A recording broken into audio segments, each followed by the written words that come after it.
Farzandning jinsi o'g'il yoki qiz bo'lishi kimga ko'proq bog'liq bo'ladi? Farzandning jinsini belgilab beruvchi faktor bu erkakning spermasi hisoblanadi. Agarda spermatozoidlar X xromosoma tutuvchi spermatozoidlar bo'lsa, ayolning X xromosomasi bilan birlashadi va bu yerda qiz farzand hosil bo'ladi.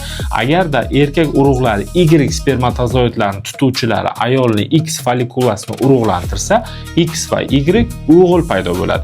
Demak, farzandning jinsi faqatgina erkak kishiga bog'liq hisoblanadi. Yaqinda yangi ma'lumotlar chiqdi. Ayolni tuxum hujayrasi erkakdan o'g'il yoki qiz bo'luvchi urug'larni tanlab olishi mumkin ekan deb, lekin u hali 100% ilmiy tarafdan tasdiqlangan emas hisoblanadi. Shuning uchun ham agar hadeb qiz tug'iladigan bo'lsa, ayolni ayblash kerak emas. Ushbu videoni farzand ko'rishga tayyorlanib yurgan tanishingizga yuborib qo'ying.